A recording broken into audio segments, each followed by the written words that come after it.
قرآن کریم کہتا ہے سیرو فی الارض، زمین میں چلو پھرو، فانظروا کیف کان عاقبۃ الذین من قبلہم، وہاں دیکھو کہ پہلے جو لوگ گزرے ہیں ان کا انجام کس طرح ہوا، جن قوموں کے اوپر اللہ بچائے عذاب نازل ہوا۔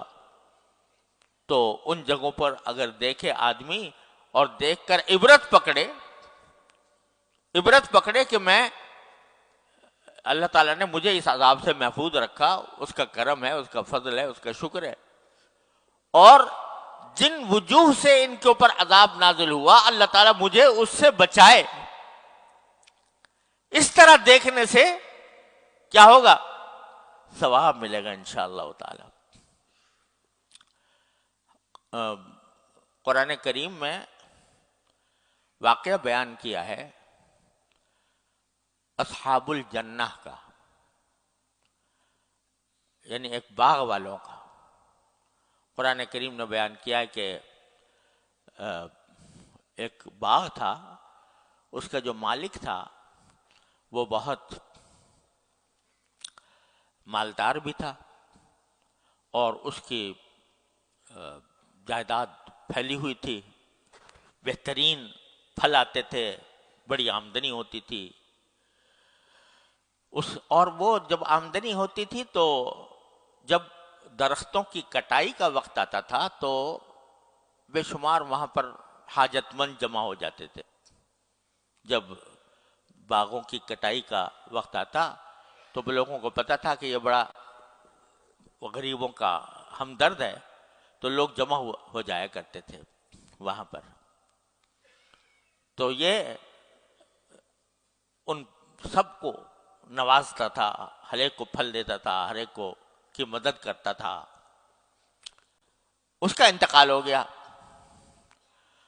تو جو اس کی اولاد تھی، ورثہ تھے، ان کے دماغ میں الٹی بات آئی کہ ہمارا باپ تو بڑا بیوقوف تھا، اور اس نے ان ساری اپنی جو ساری پیداوار ہوتی تھی وہ سب فقیروں میں تقسیم کر دیتا تھا، اور اپنے پاس بہت کم رکھتا تھا۔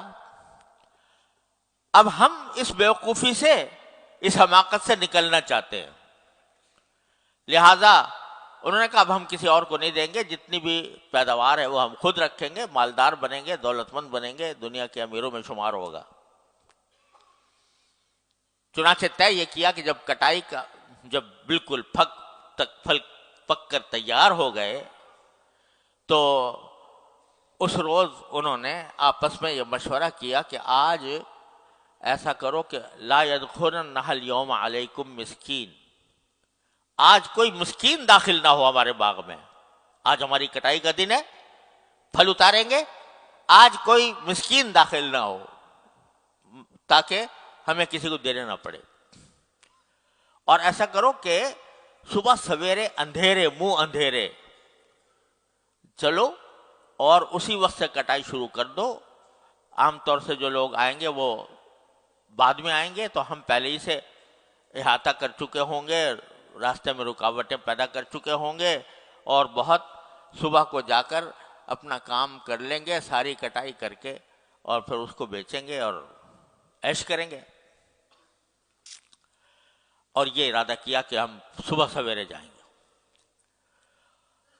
اللہ قرآن کریم فرماتا ہے کہ انہوں نے تو یہ بات کہہ دی کہ صبح ہم اٹھ کے جائیں گے اور کٹائی کریں گے اور اپنے پیداوار کو نکالیں گے، انشاءاللہ بھی نہیں کہا، یہ کہہ دیا کریں گے، صبح کو جائیں گے۔ تو اللہ تعالیٰ فرماتے ہیں فطاف علیہا طائف من ربک وہم نائمون، ہم نے رات رات میں ان کے اوپر ایک عذاب ایسا بھیجا جو پورے باغ کے اوپر چکر لگا گیا۔ صبح اٹھ کے جب یہ لوگ روانہ ہوئے اپنے باغ کی طرف تو باغ ہی نظر نہیں آتا، تو انہوں نے کہا کہ بھئی باغ تو نظر آ نہیں رہا، ہمارا جگہ تو یہی ہے، باغ کہاں گیا؟ تو کسی نے کہا جی تمہیں راستہ بھول گئے، ہم راستہ بھٹک گئے ہیں، باغ کہیں اور ہے، ہم کہیں اور دیکھ رہے ہیں، لیکن بعد میں انہوں نے کہا کہ نہیں نہیں، یہ جگہ بھی وہی ہے اور باغ بھی وہی ہے، لیکن پورا باغ تباہ ہو چکا تھا۔ اس وقت ان کو ہوش آیا کہ ہم نے کیسے اس اللہ تعالیٰ کے حکم کے خلاف ہم نے ارادہ کیا تھا، رات بھر میں اللہ تعالیٰ نے وہ تباہ کر دیا۔ یہ واقعہ یمن میں پیش آیا تھا، یمن کے علاقے میں۔ میں جب یمن گیا تو اس جگہ سے بھی گزرا، اس باغ کو بھی دیکھا۔ اس باغ کو دیکھا تو وہاں یہ دیکھا آج تک وہاں پیداوار نہیں ہوتی۔ پوری زمین میں کالے کالے پتھر، اس طرح نوکیلے پتھر کھڑے ہوئے ہیں، اس پہ چلنا بھی دشوار ہے، وہ ایسے پتھر کھڑے ہوئے ہیں، اور آج تک وہ باغ آباد نہیں ہو سکا۔ تو اب آدمی اگر ایسی جگہوں پر عبرت کے لیے دیکھے کہ اللہ تبارک و تعالی نے کس طرح یہاں پر اپنی قدرت سے ایسے لوگوں کو ہلاک کیا، اور کس وجہ سے ہلاک کیا؟ بخل کی وجہ سے، کنجوسی کی وجہ سے۔ تو یہ عبرت کی نگاہ سے دیکھنا، یہ بھی موجب اجر و ثواب ہے اللہ تبارک و تعالیٰ کے ہاں۔ اس کا کیا آدمی اس کو دیکھ کے ربنا ما خلقت ھذا باطلا سبحانک فقنا عذاب النار۔